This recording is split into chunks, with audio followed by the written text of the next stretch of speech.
चलो निहारिका बेटी, अब तुम भी कुछ दिन बाद शादी करके अपने ससुराल चली जाओगी, पर याद रखना सास कभी माँ नहीं बन सकती, तो इसीलिए संभल कर रहना।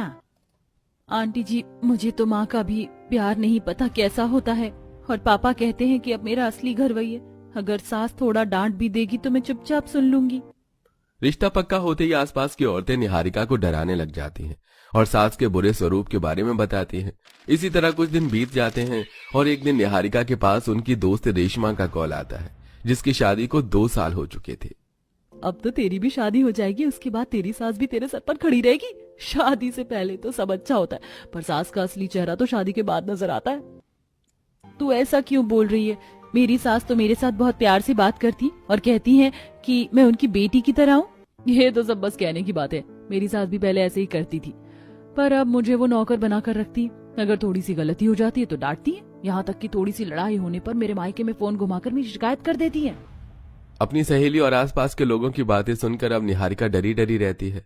तो वहीं बिन माँ की बेटी के लिए निहारिका के पिता अरविंद भी परेशान रहते हैं। क्या हुआ पापा, आप कुछ दिनों से बहुत परेशान लग रहे हैं।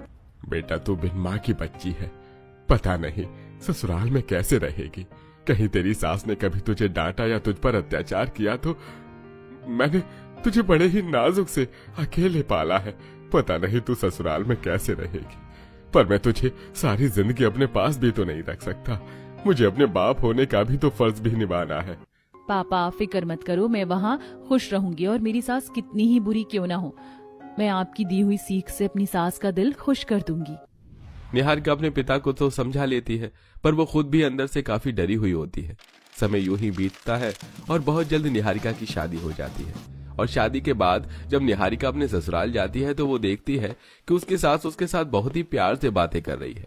यहाँ तक कि उसकी नंद भी उसका ख्याल रख रही है। और पहली रसोई वाले दिन, हे भगवान, आज मेरी पहली रसोई है। अपने घर में तो मैं सिर्फ अपने और पापा के लिए खाना बनाती थी, पर यहाँ तो मेरे पति, सास, ससुर और नंद भी हैं। कहीं मुझसे गलती हो गई तो हे भगवान मेरी मदद करना।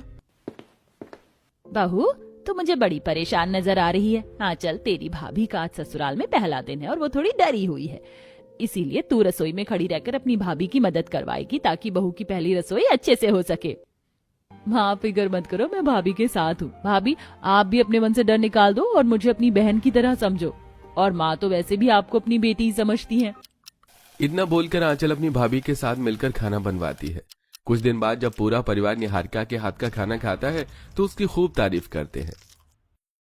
अरे आशा, अपनी बहू ने खाना बनाना सीख ले। मेरी बहू रानी तुमसे अच्छा खाना बनाती है। पापा निहारिका आखिर बीवी किसकी है? हाँ हाँ, मैं तुम्हारी बहू से खाना बनाना सीख लूंगी। अब बहू को थोड़ा आराम करने तो, बेचारी थक गई होगी। और आंचल, तू कॉलेज जा, वरना आज भी लेट हो जाएगी। बहू, पहले नाश्ता कर ले तू भी। अपनी सास के कहने पर निहारिका नाश्ता करती है और फिर अपने कमरे में जाकर आराम करती है। इसी तरह कुछ दिन बीत जाते हैं और अकेली निहारिका को घर का काम करता देख एक दिन शाम को जब पूरा परिवार साथ बैठता है तो आशा अपनी बहू बेटी से कहती है, मेरी बहू नहीं बल्कि बेटी है, और मैं अपनी एक बेटी से घर का इतना काम नहीं करवा सकती, इसलिए आंचल कॉलेज जाने से पहले तू घर के कामों में भाभी की मदद करवाएगी। पर माँ, मुझे कॉलेज जाना होता है, अब मैं कॉलेज घर के काम करके कैसे जाऊँ? मैं एक काम करती हूँ, मैं कॉलेज से आकर घर के काम कर दिया करूंगी। सुबह का काम भाभी संभाल लेंगी और शाम का काम मैं संभाल लूंगी। अच्छा हुआ कि मैं लड़की नहीं हूँ और ना ही घर में रहता हूँ, वरना माँ हम तीनों में फर्क नहीं करती और मुझसे भी काम करवा लेती। काम तो मैं तुझसे अभी भी करवा लूं अगर तू घर में रहे तो। और हाँ, जिस दिन तेरी छुट्टी रहेगी उस दिन तू बहू को बाहर ले जाना और बहू को भी कभी शॉपिंग करवा कर लिया। बेचारी मेरी बहू सारा दिन घर में ही रहती है।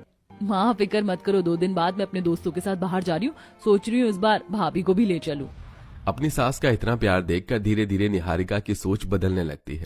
तो वहीं अब आंचल जब भी बाहर घूमने जाती तो वो अपनी भाभी को अपने साथ ले जाती। ऐसे ही एक दिन निहारिका अपनी सास के साथ शॉपिंग करने के लिए तैयार हो रही होती है तो निहारिका की दोस्त रेशमा का फोन आता है। कैसी है तू? तेरी सास तुझे अनाथ होने का ताना तो नहीं देती? तेरे ससुराल में सब ठीक तो है? अगर कोई तुझे कुछ उल्टा बोले तो तू भी सुना देना, किसी की मत सुनना। रेशमा, मैं नहीं जानती सास कैसी होती है, पर मेरी सास बहुत अच्छी है। अगर मेरी माँ जिंदा होती तो शायद वो भी मुझे इतना प्यार ना दे पाती जितना मेरी सास करती है। तुझे नहीं पता, मेरी सास ने हम दोनों नंद